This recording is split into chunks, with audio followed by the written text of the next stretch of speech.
All right, let's get our Facebook folks up in here for it's officially time to go.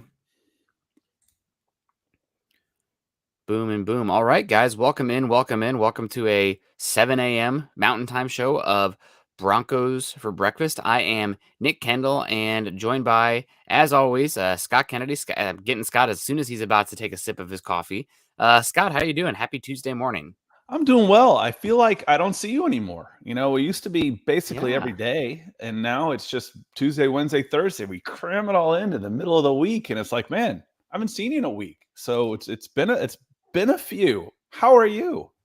I am good. I am tired. We started the process of packing up the house because we have to be moving into a new house in the beginning of July for rentals. So that's going to be fun and fun, I guess, moving for the, fourth time in 3 years or fifth time in 3 years. And it makes you have to do that. What is it? Marianne Kondo, or, love it or leave it, the all yours junk. So you get a lot less sentimental when you have to move your stuff around that many times. My But wife's great, but she is not good about clutter, keeping things. yeah. And like the only times in 20 something years I've considered just leaving is when my stuff is packed in my car during a move. I'm like, you know what? I can't take it. I'm out of here. I'm leaving. I don't know where I'm going, but I'm going. I can't handle all this stuff. We had a 1,600 square foot townhome in California. We moved on the same street, actually. We just moved down the street. And we got a truck that was rated for like 3 rooms. We filled it 4 times. Oh my From God. a 1,600 square foot townhouse. I'm like, I can't take this. I can't take it. I'm out of here. God, dude, Is it it just Florida? I got my ceiling? laptop. I'm gone. It doesn't get better. It hasn't gotten better through the years. No, especially when you settle for a bit. How long have you been in the house that you're in right now? I'm burning it down. That's how I'm moving. Don't come back to that one. That's knock on wood. Move with a torch. Yeah, God, yeah. Insurance fraud. No, we are getting ready for that move coming up here. Luckily, I guess I can say luckily, the place that we are leaving, nobody's moving in after us. They're going to tear it down and build their own house, the people who own it. So we have a little bit of wiggle room as far as moving stuff over. It doesn't all have to be like packed up in the weird intermediate time where like you're kind of homeless because you're not really in a functional house. So that's good, I guess. That's coming up. Started that thing, and we make our drive back to Iowa starting Saturday over 2 days. So it's going to be very busy, and I'm already tired thinking about it, but it'll be good. We're driving with the pets as well, so only a 36-hour drive or whatever the heck it is. It'll be fine, or 26 hours. But only going to miss a few shows, luckily. So that's good news as well. We worked it out where even though I'll be back, I'll be able to go live, and maybe it won't be such an ungodly hour consistently for me with a 2-hour time change. But let's say hello to some people in the chat here. Thank you for you guys who joining us early. Since I messaged Chad yesterday, and I was like, wait a second, I have access to the Twitter account.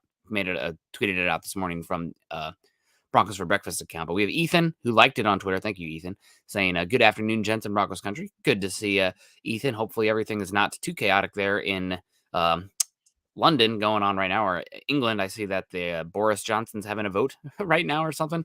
Not a politics podcast, but like a vote of incompetence. Ethan could probably share a little bit more, but it sounds like it's a little bit of chaos there across the pond. It's chaos over here as well, so in good company, I guess. James Hyatt's in the house as well. Good morning, Nick and Scott. Good morning to you, James. Hope you're doing well. Timbo Slice TV on Twitch coming in. We got to say hello to our Twitch supporters, and Timbo's always in here saying morning, fellas. What's up, Broncos country? Not too much, man. It's a beautiful morning in Seattle. God, not a cloud in the sky. It's gorgeous. Also, the sun's been up since I think about 4:50 a.m. Pretty incredible. It's I went to bed last night at about 10:30, and I looked across the horizon, and it was still bright off in the distance. That's what it's like here this time of year with no clouds. Yeah, so you need good curtains to live in Seattle. Yes, you do. Blackout curtains. They also help in the summertime when you don't have air conditioning and it's hot. Philip coming in here saying, good morning, guys. I have a feeling Chubb is going to have a huge year.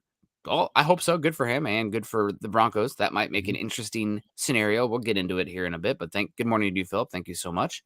Lawrence Rivera coming in as well. I'm sure these are stars because Lawrence always likes to give stars. So either way, regardless, Lawrence, you're a star. Good morning to you. Hope you're doing well. We have Ethan also coming in saying, the more you move, you get rid of stuff that you don't need. Yep, You'd think. But when you've got that much stuff, I don't have time to go through all this stuff. So we better just move it all. Yeah.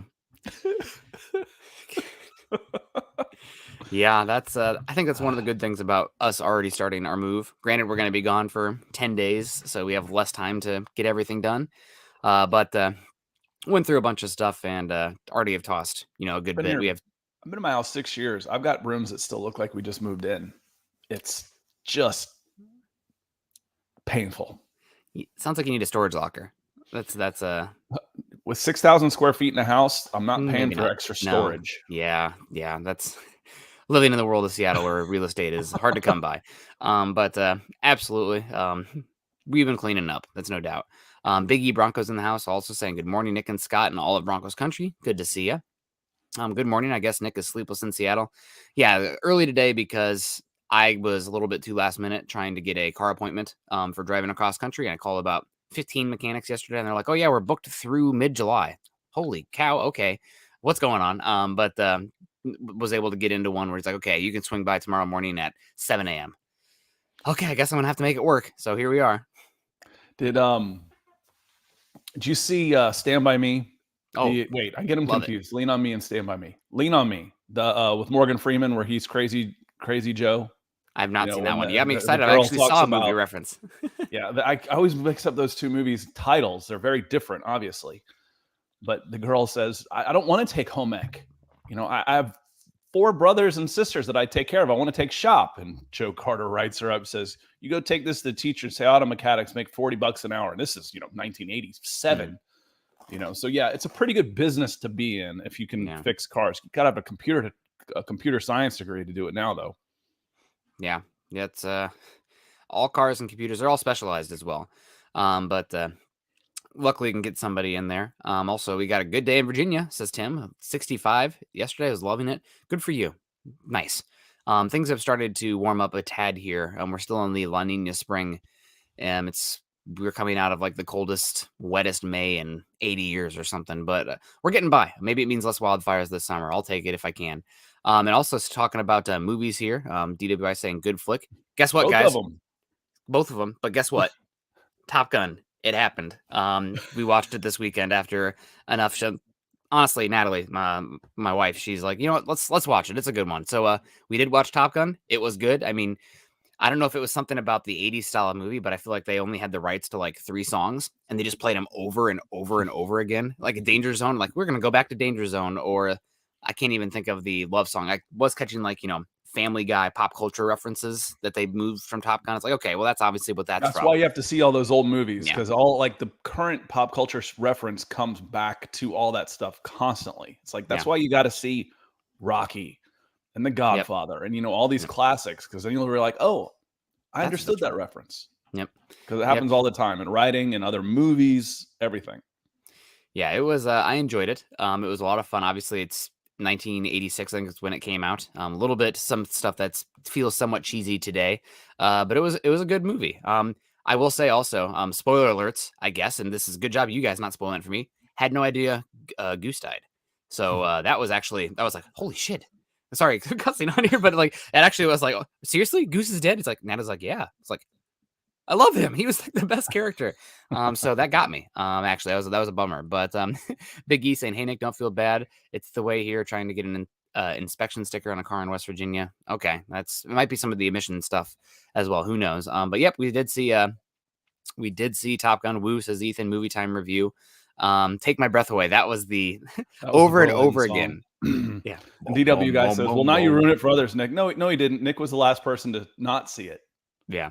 So anybody else would be kids that are too young to be watching, or just don't care about watching us old guys talk Broncos. Yeah. Yeah.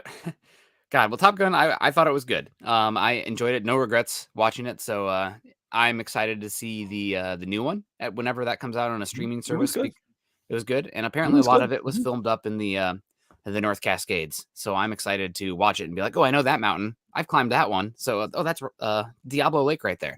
So what's interesting about the new one, and I know we're 10 minutes in, we're talking movies and it's moving, but it's June. Is it almost, it seriously feels, and I felt like this with the latest reboot of the Star Wars movies. It's like, to us Gen Xers, these guys feel like family members. It felt like, these characters have been in your psyche for 30 years. It feels like, it almost felt real to a certain extent because they've been around and part of our lives for so long. It was a kind of an interesting feeling. Yeah. It was like, oh, good or oh, bad. What happened to these people?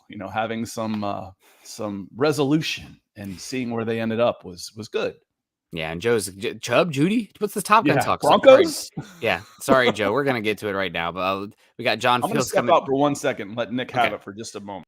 For sure. I'll tease it here for a second. We got John Fields. Good morning from Baltimore. Good to see you. So yeah, let's get into it. Yesterday we had the Broncos had Bradley Chubb take the podium for an interview, and Bradley Chubb is probably one of the most interesting players for the Broncos this entire season and this offseason as well. And how he does is going to be a huge part on how the Broncos do this season. So Bradley Chubb taking the podium yesterday.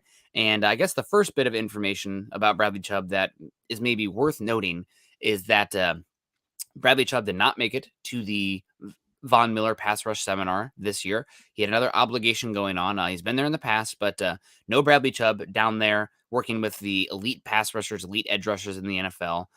So is that a lot of no news there, Scott? Obviously missing that. He had other obligations. Probably it sounded like community oriented for the Broncos as well.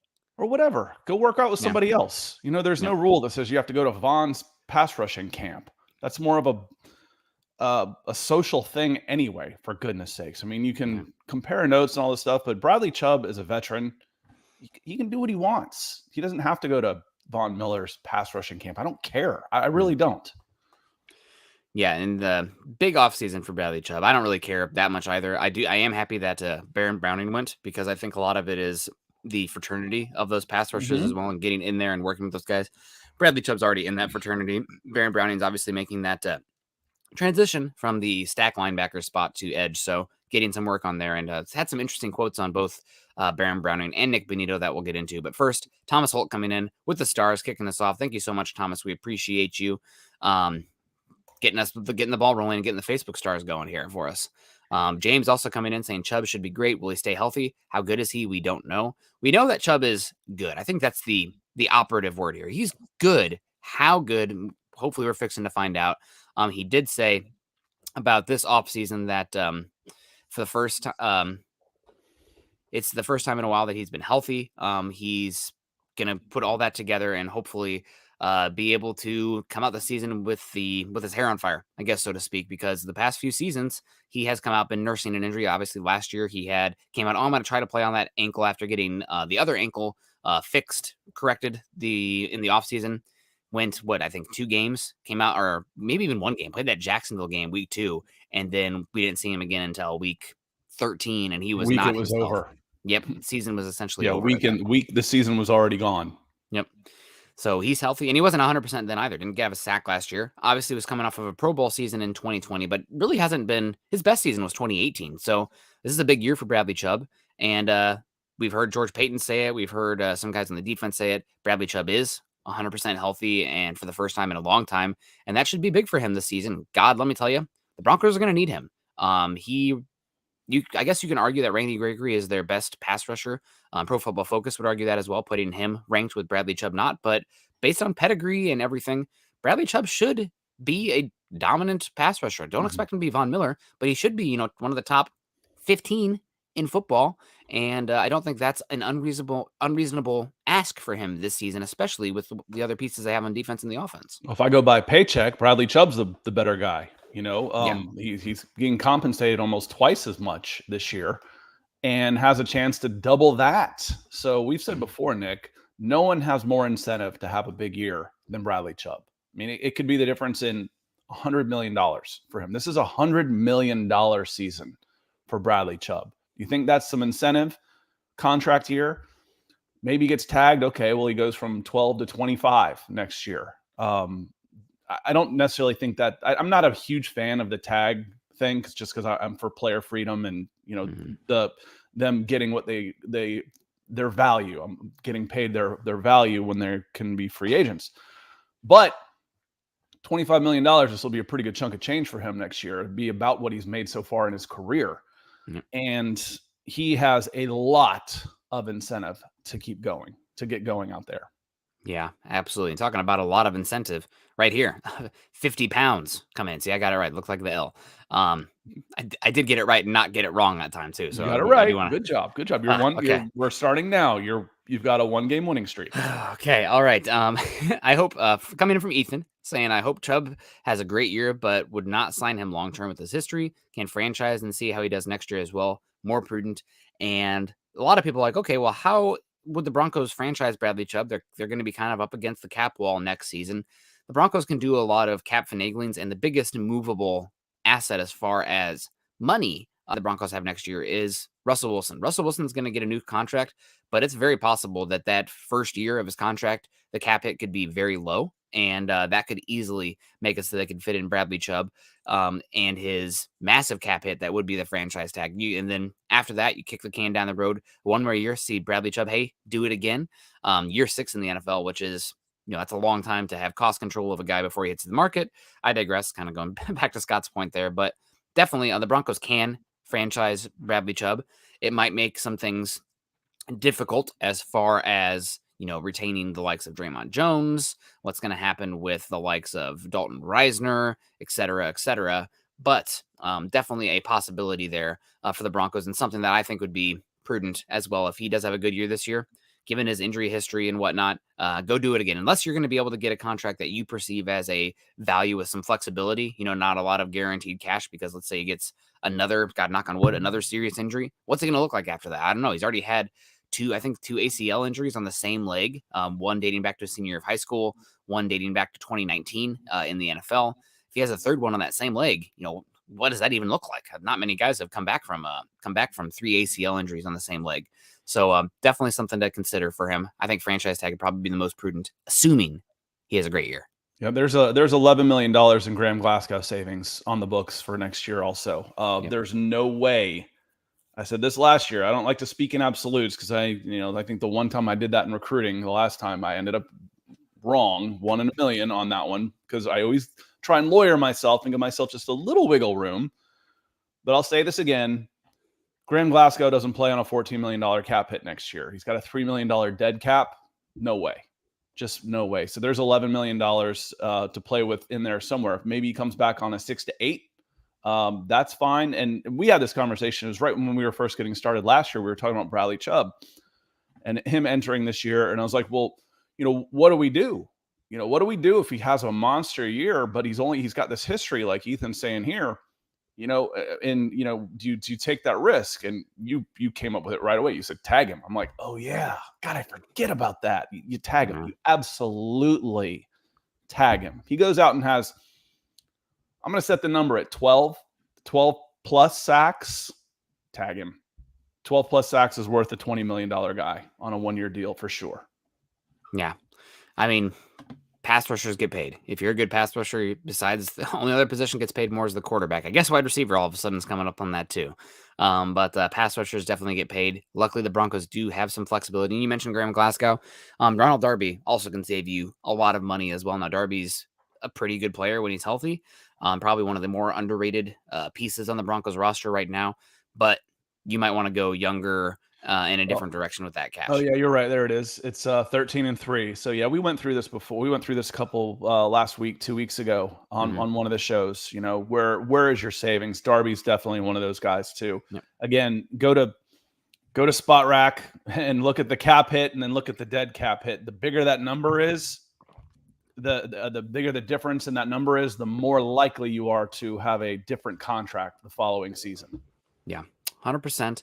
Biggie Bronco saying, why would Bradley Chubb have to go to Von Miller's camp? He was his teammate for 4 years. He already should know what he knows. It's not just Von Miller. Von Miller's not up there. It's a social thing. It's also, getting other people who are elite at their craft and talking through things. It's not just Von Miller. You're talking with Chandler Jones. You're talking with Khalil Mack. And it's not just the social thing. A different word I'd use is the fraternity of it.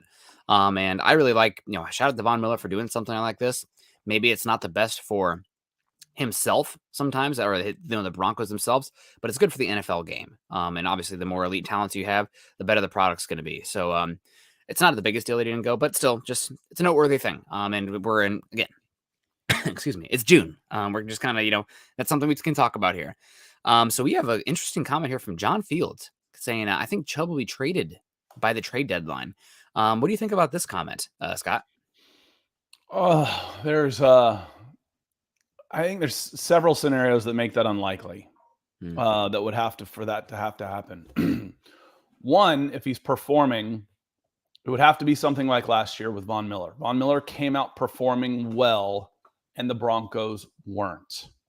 Okay, so he became a target of a contender. If Bradley Chubb is not performing well, no one's going to trade for him. No one wants him. If he is performing well and the Broncos are performing well, the Broncos aren't going to want to give him up. The Broncos would have to be tanking.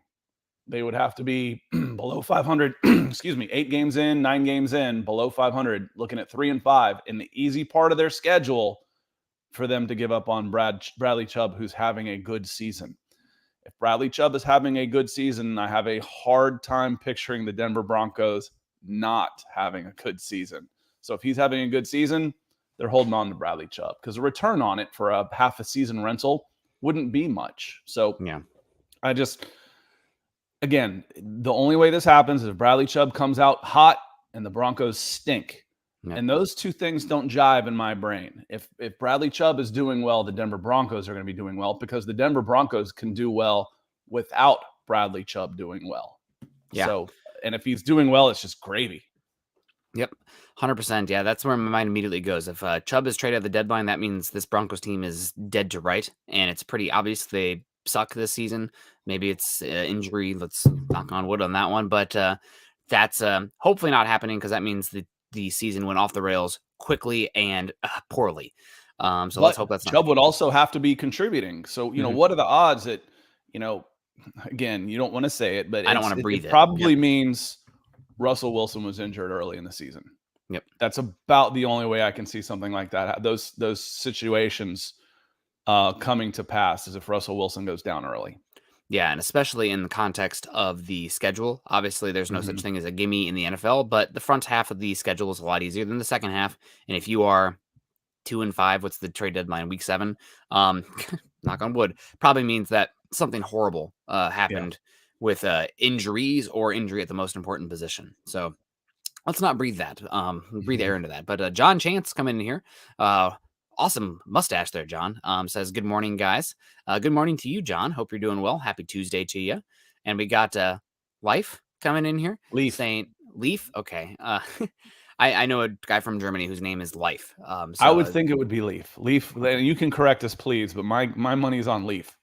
Okay, Leaf, Life, Roebuck coming in. Good morning to you. He says, good morning, Scott and Nick. I actually got to tune in live today. Awesome. Well, good to see you. Thanks for what you guys do. What you guys bring to Broncos country. Go Broncos and Falcons, ? Yeah, we'll take it. Scott, and Nick, I'm having a hard time I don't like to root against teams to fail, but these people that are hitting my YouTube channel and stuff saying, oh, the Falcons should win 10 games. I'm like, all right, I'll set the over under at 7. What do you want to bet? Bet. Yep. 100%. I don't see it. They should be better. I don't see it. There's a reason why they're 29, 30, and 31 in every power ranking. They are bad. Their roster is gutted. And again, you want to talk about salary cap room, Denver Broncos fans?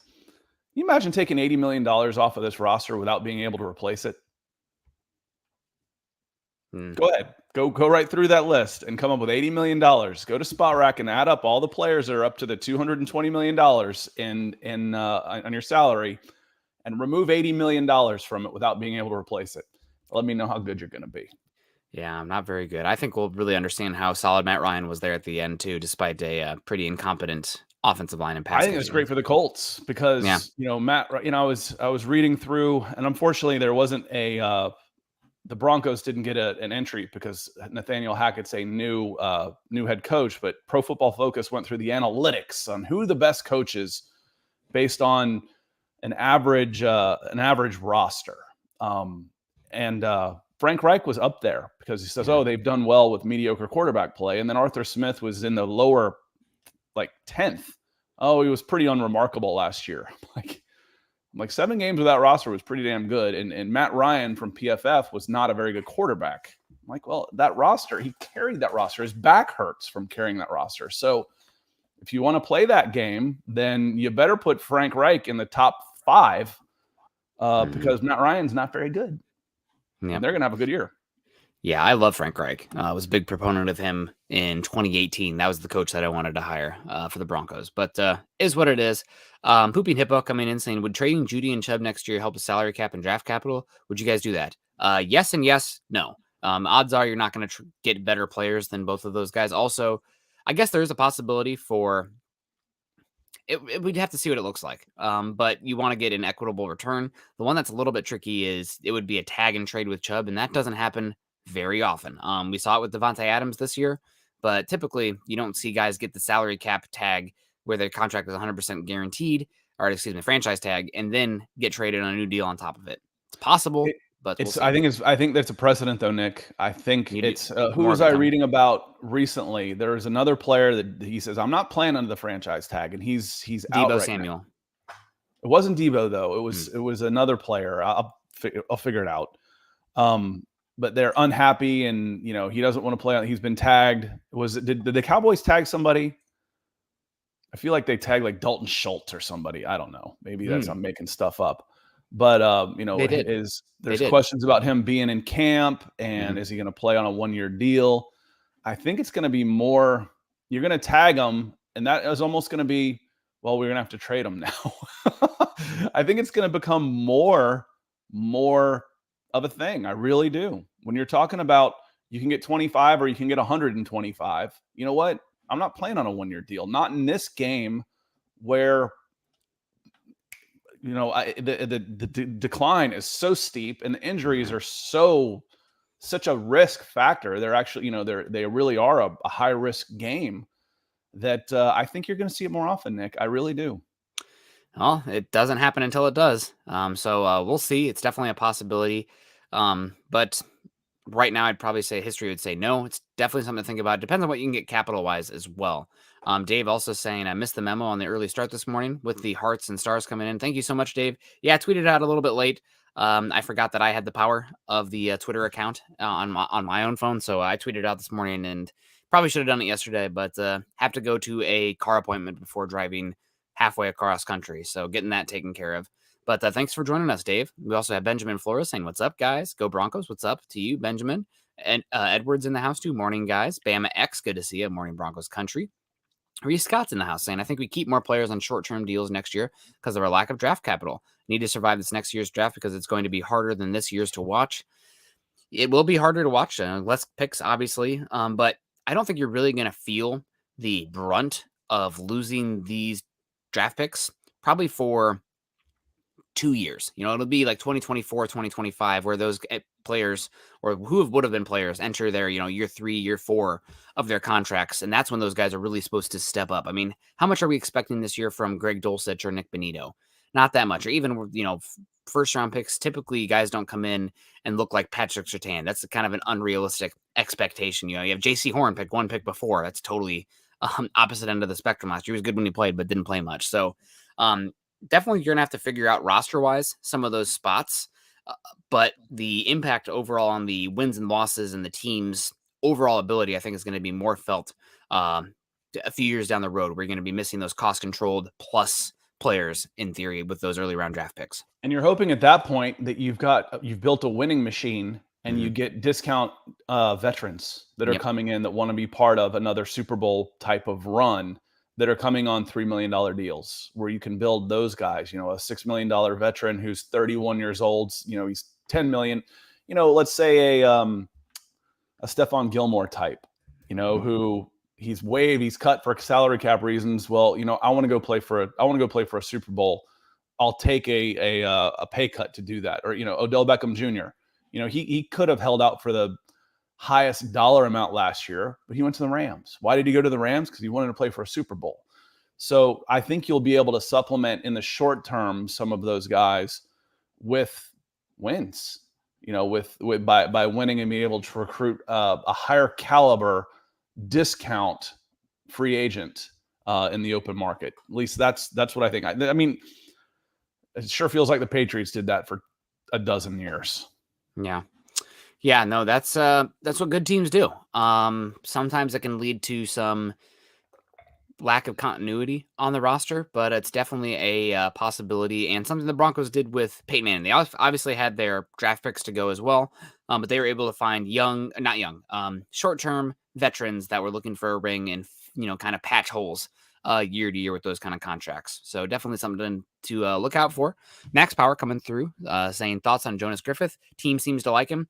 Somebody that, if you guys have been listening to the show for a bit, I've been saying, listen, I have some connections, not a lot, but some connections to the team, and this is a name that's continuously brought up to me, saying, That was "Don't sleep me. on." It was you. That was me telling you that. I've said it for a while because I've have text messages from people saying, "No, he's really impressive." And this was dating back to last year, even after they traded for him. So don't sleep on Jonas Griffith. Obviously, Scott likes him as well. I know Brian Baldinger had a 2-minute, 3-minute video on him on Twitter as well.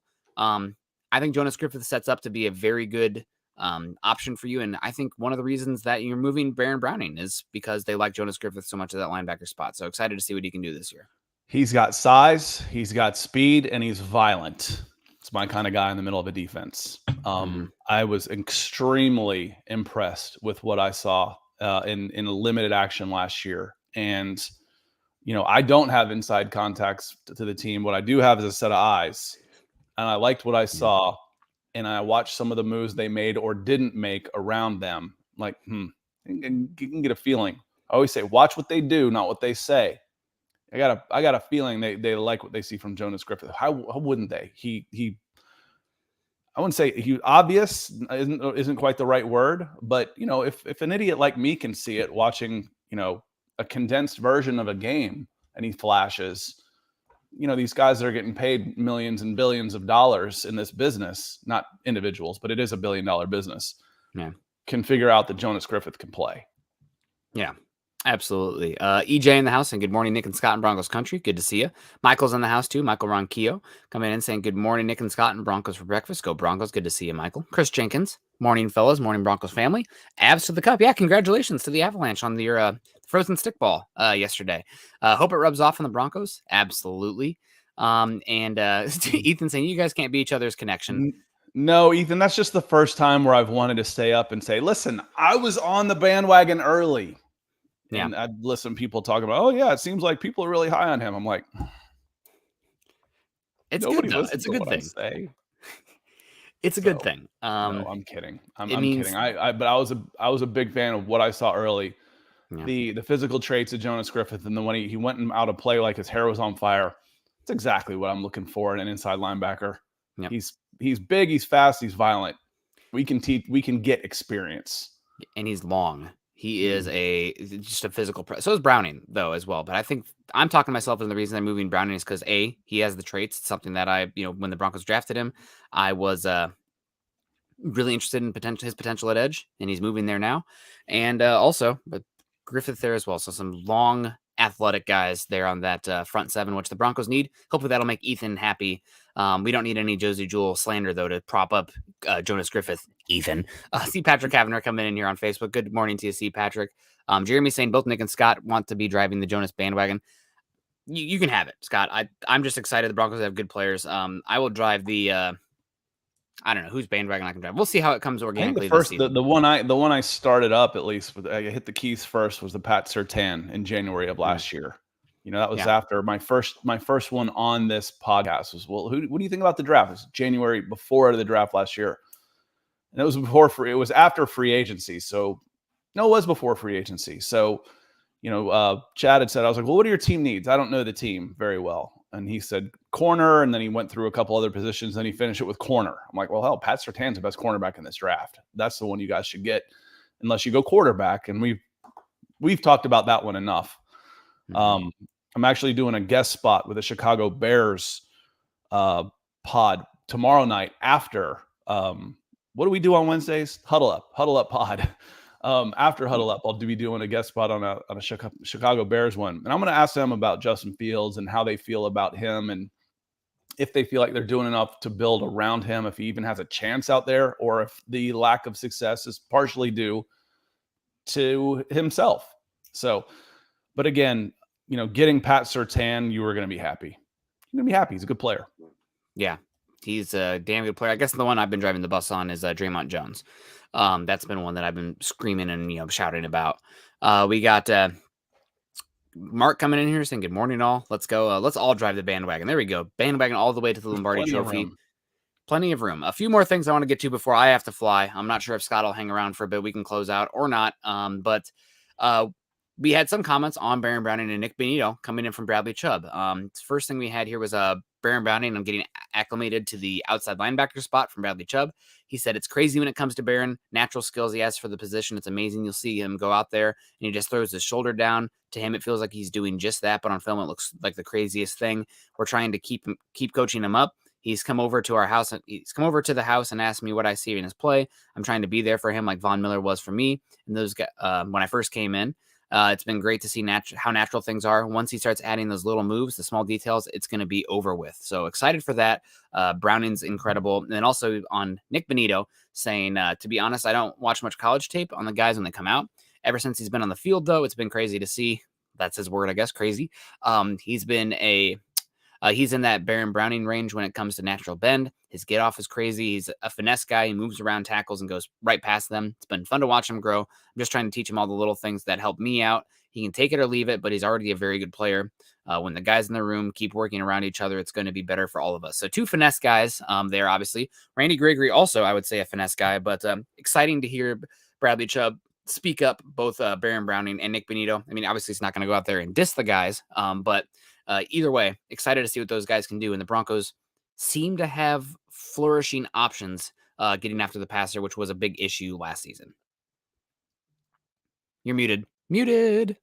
I am, because I was typing an answer to Stone Cold Tim. Said, didn't Chad say they'd be back on Thursday? Yes, Wednesday night is the new home for Mile High Insiders. Yep. I haven't quite gotten the new schedule completely fixed in the brain just yet. So banging away on an answer on that. But thank you, Tim. And good for Bradley Chubb. What a great professional answer. Even again, there's some coach speak and there's some GM speak that trickles into these players. You got to learn your cliches. You got to know them. You got to love them. That they don't say a ton of things when they get in front of the camera. And he's talking about 2 potential replacements, that could be, that are coming for his job. But Bradley Chubb, he's smart enough to know that, hey, these guys can help us win. 1, 2, if I take care of my business, I'll be just fine. I can help these guys because they can help me win, and good for him. And he could have, if you're listening for, let's see, they're rookies. They've got a lot to learn. They're new to the position. They're doing well. He was gushing, for lack of a better word. He was very impressed. I thought, he said a lot there about what he actually thought, instead of just getting up there and passing the time until his time was up. Yeah, no, I mean, he spoke highly about both those guys. So I'm really excited to see what those pass rushers look like. Obviously, his comment about both of them being finesse rushers is something, if you guys have listened to me on here, I'm not really the biggest proponent of the finesse players. I need my defensive linemen to be able to rush through the blockers. Ideally, I think the Patriots have really kind of taken over my brain for how they're able to crunch the pocket and keep everything contained and slowly, the wall of death. It's kind of the Star Wars where the crash chute is closing in on them. Different ways you can get after the quarterback, though, and I definitely am more of a believer now with the ability to do simulated pressures and whatnot up front. Again, I keep saying, if anybody wants some coaching clinics, I have YouTube videos that I've been watching. Right now I'm working through a 2-hour coaching conference on run fits in a 4-2-5 defense from Georgia. Really fun, compelling stuff, guys. But big nerd stuff. I like I like the idea of a finesse rusher early in their career. It's okay. We don't expect Nick Bonito to be a powerhouse. No. But what is easier to improve on the natural bend and athleticism? Strength. No. Size. We can add mass. We can add strength. It's really, really tough to add bend, length, and athleticism and burst. That's hard. So if he's already got that in the locker, the traits that we're looking for, he's got it. Now let's build. From there. And we don't have to have him right now. That's the luxury of having a stacked roster like this. If in a perfect world, we don't hear a ton from Nick Bonito and Baron Browning. They don't play a ton of meaningful snaps at edge because you got Randy Gregory and Bradley Chubb killing it from both sides. You got a pair of veterans out there that you want to depend on. So those guys are in a very, very good situation. I think I'm stating the obvious here. Browning's going to be ahead of Benito as far as being the someone who can steal the edge, play with a little bit more power. He's used to knocking heads a little bit more, and he's got a little bit more bulk to his frame. So if I need a guy to seal the edge right now, I think we talked about this last week, Nick. If I'm coming out 1st and 10, I want Browning. And I need to arrest a guy. I want Browning ahead of Benito right now. Yeah, just a little bit bigger and stronger. So my alarm's going to go off here any second, so we're going to keep it moving. Last bit of information, Clayton coming in. Sorry, we're early, Clayton. Oh, there's my alarm saying, Nick, you better get to the mechanic. But Jerry Jeudy tweaked, sounds like his groin yesterday, limped off and came off in warmups.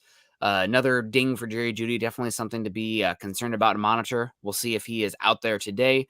We'll know more when we talk again on Thursday, or I guess tonight with Carl and I. But Scott, should I wrap it on up here? Should we get going? No, I'll hang out. And there's a couple of questions here that I want to get to. And if anybody has any questions, I'll be happy to stay for another, 15 minutes or until actually, I'll just have a cough drop. My voice was scratching up on me for some reason. So you haven't talked since Thursday, Nick. This is crazy.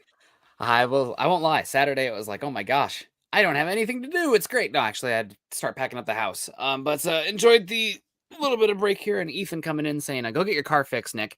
Hopefully there's nothing to fix. It's more of a tune-up here, but we appreciate the sentiment so much, Ethan. And also says, my you get an upgrade. Contribution Check the air conditioner. Fund. Honestly, this is a contribution to Nick's driving across the country gas fund, because, the flights are expensive too, and it's going to be cheaper to do this instead of boarding the pets for 2 weeks or whatever it is. But thank you so much, Ethan. We appreciate you, and I'll let you guys continue on with Scott here, and I'll see you tonight for building the Broncos. So we'll see each other soon. Sounds good. Thanks, Nick. So it's just me for a few minutes. I'll watch that number and see how much everybody bails. Ethan, thanks so much again. That's awesome.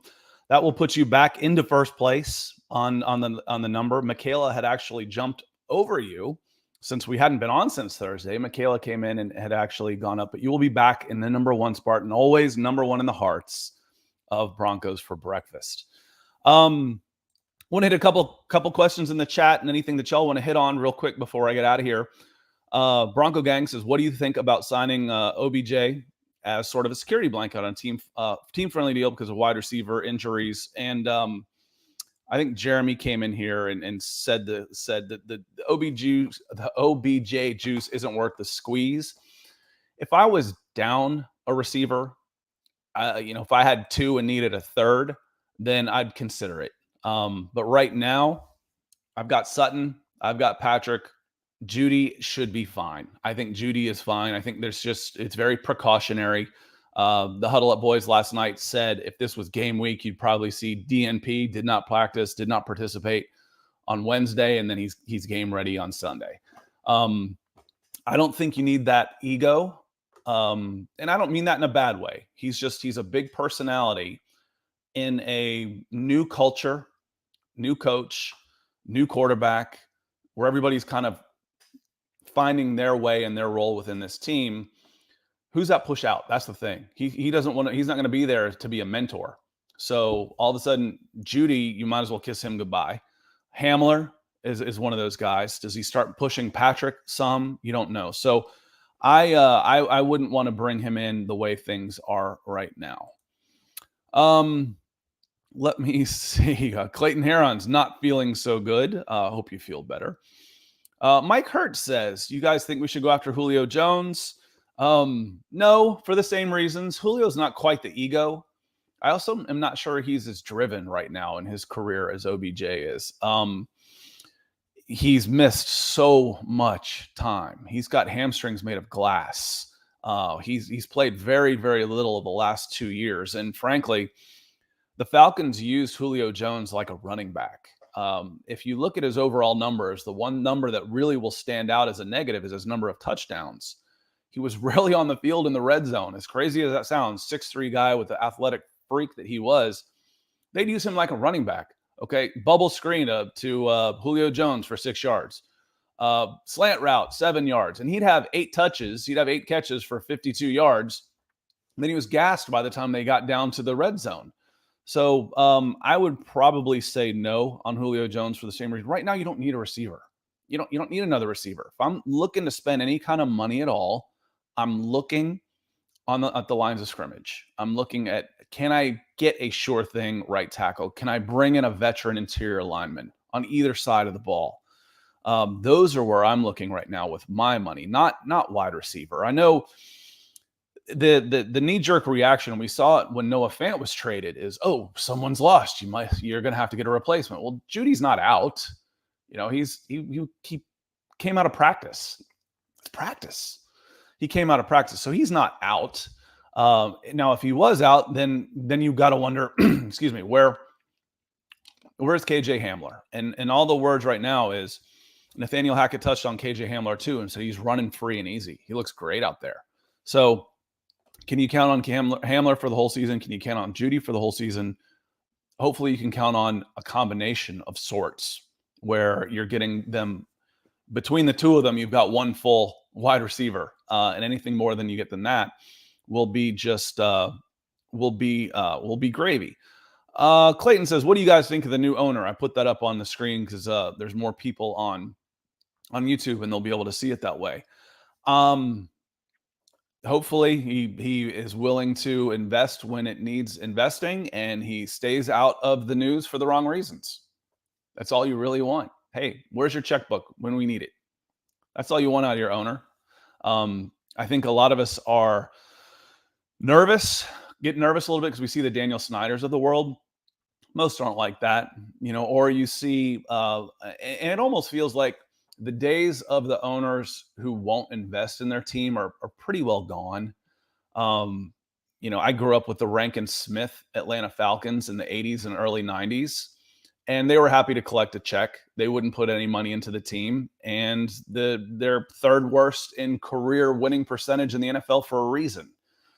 You're not going to put $4.5 billion into a team to try and suck profits out of it and tank the value of the team. You want 4.5 to become 10. And you do that. This team could be worth $10 billion in another 10 years. Easy. Franchises, the sports leagues aren't going anywhere. With just little inside baseball here, with all of the on-demand video streaming services, sports are more valuable than ever. It's the last of the DVR-proof, fast-forwarding proof mediums that we still have as sports. They're going to continue to get more valuable. A new owner coming in and dropping close to $5 billion is going to want to see his 5 become 10. You don't do that by becoming the Detroit Lions or the Atlanta Falcons or the Jacksonville Jaguars.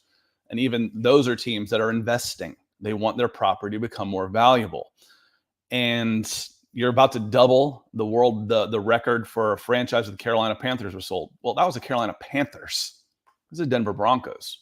They want 4.5 to become 10, and they're going to do that by investing. So I would be pretty happy with Rob Walton coming in as the new owners. Chris Jenkins saying Denver Broncos at Walmart Stadium. I don't know how much you're actually going to hear Walmart, to be honest with you. The Denver Broncos are a premium brand.